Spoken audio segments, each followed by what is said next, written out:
Welcome to this 8-part series on holistic well-being for teens.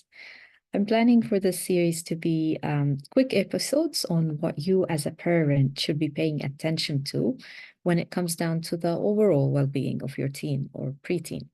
And if you'd like an introduction to holistic well-being and what it means, please watch one of my previous episodes. The link is below this recording.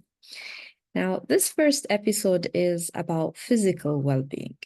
This is everything related to the physical body, the physical health, fitness, as well as physical appearance and self-image.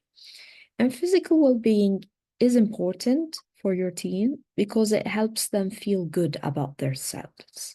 It helps them feel good about their body, their self-image. So a healthy physical self-image, it ties into a healthy sense of identity, because teens who feel good in their body, they are more likely to be happier and more confident. And in the end, the body is part of who we are. So physical well-being is really important. Now, you know that at each of the childhood development stages, your child goes through different milestones and they need you in different ways regarding to physical health and well-being. And during the teen years, even if they may look like they're physically independent in terms of their physical well-being, but there's still a very big need for you as a parent to stay involved. So I'm going to give you 5 keystones that are really important for physical well-being. Keystone number 1, unconditional love. If you want your teens to be physically healthy and to have a healthy self-image, help them cultivate self-love. And self-love leads to self-worth, self-acceptance, and self-respect. Now, you might find it surprising that I'm bringing these terms up, but once your teen has the self-love and the self-worth and the self-acceptance, they will start making the right choices that are good for their bodies. Do you see the relation? Because they themselves will set high standards for themselves, for their physical well-being. They will set non-negotiable boundaries. They will not take in things that are not healthy for them. And they will have the inner strength that no matter what's going on around them, they will not sacrifice their values. They will choose what's good for them and what's good for their body. Okay, see the relation? If your teen has a strong sense of, self-love and self-respect and self-worth, they will make the right choices. And with unconditional love as well, there's the idea that you need to let your teens know that nature makes no mistakes, that their body as it is beautiful and right in its own unique way.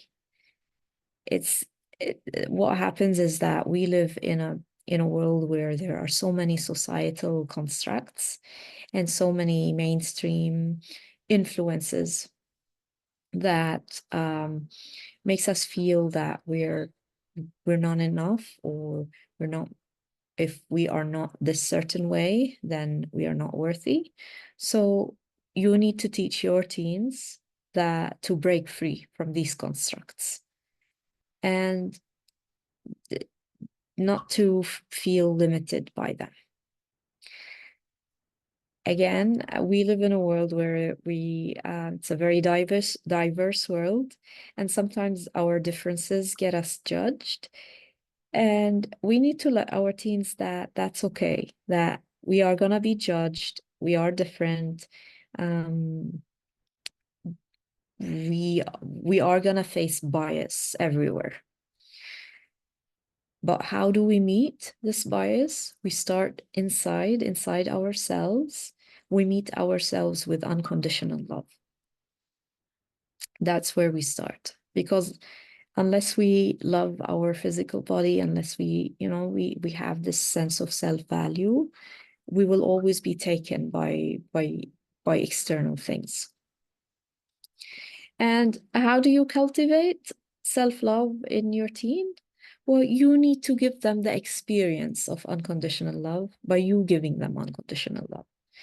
And um, what I tell parents is that remember when your teens were still babies and toddlers, and no matter what horrendous thing they did at that age, you would still meet them with with that love and with that acceptance, and that they had that innocence in them. Well, try to return to that state now. And it might be hard when when your teen looks like a full-grown adult physically, but inside they are still that child, that innocent, pure child that needs your love.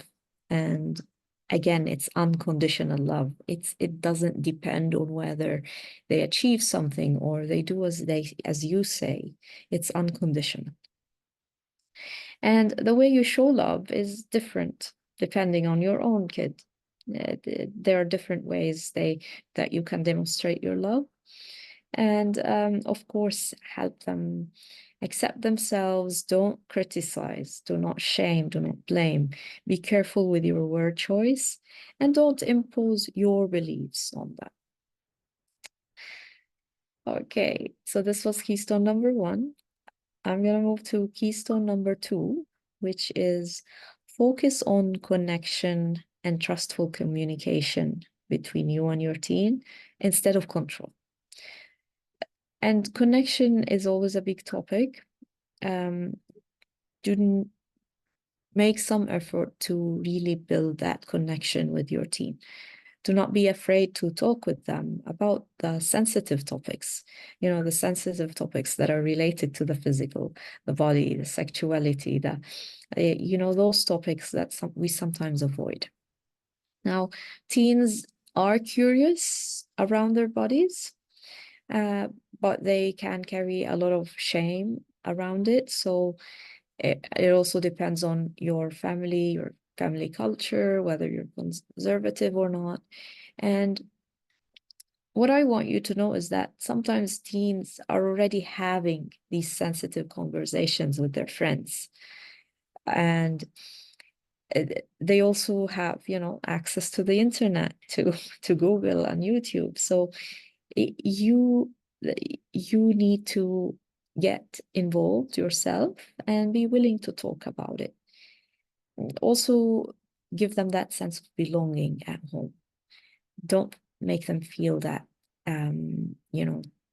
that this topic is taboo. We don't talk about this. It doesn't belong here. No, you have to help them feel accepted, and celebrate them when they speak up. Thank them, acknowledge them for bringing the topic up and sharing it with you. Encourage this open conversations at home. And as always, do not overreact. Be careful of your word choice. Don't criticize, don't shame, don't blame. Even if you're freaking out on the inside, if your teen, for example, asks you a question about thing and you start getting worried and all the alarm bells go in your head, you need to be very mindful of what you say and how you show up, because you're the adult, you're the parent, you are the one who needs to keep calm and not panic. And if you're unable to do that, then this is something you really need to work on. I can say that maybe there's something inside you that you haven't made peace with yet. So be self-aware and get the support you need so that you work on your own self, and then you can hold space for your team. That was keystone number 2. I'm going to move to keystone number 3, the last keystone in this recording. And that one is about help your teen build key habits which are needed for their physical well-being. And when I talk about habits, these are the daily tiny things that build up.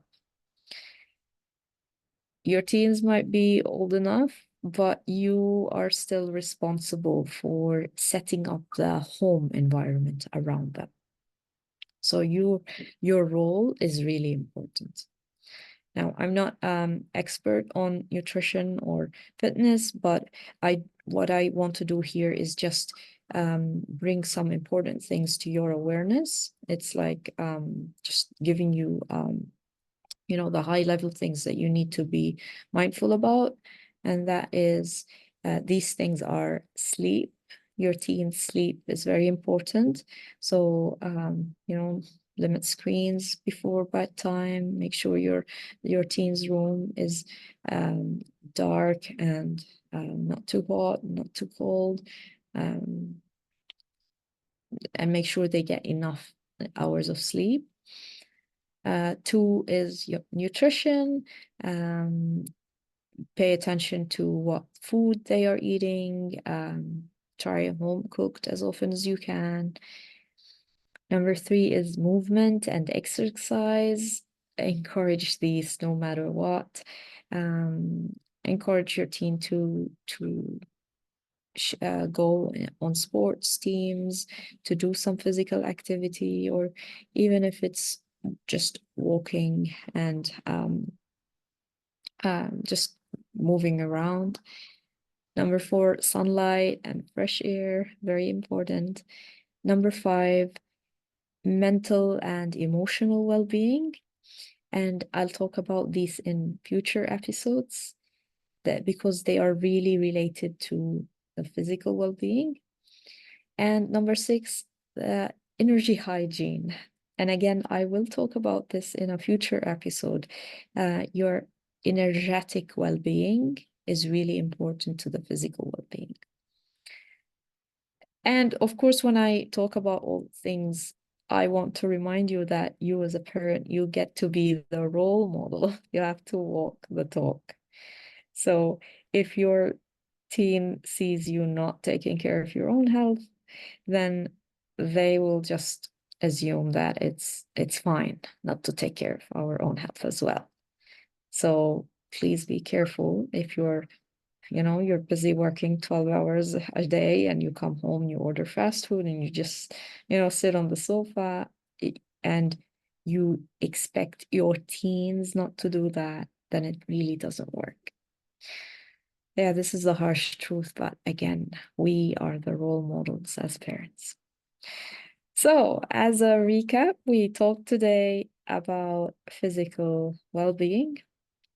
You want your teens to be physically healthy and to help have a healthy self-image, then help them cultivate self-love and self-worth and self-respect, show them unconditional love, work on connection, and help them build healthy habits in all areas of well-being. So I invite you to pause here and think about what was your top takeaway from all this recording, and what one small step can you start doing today, depending on your situation and your teen's situation.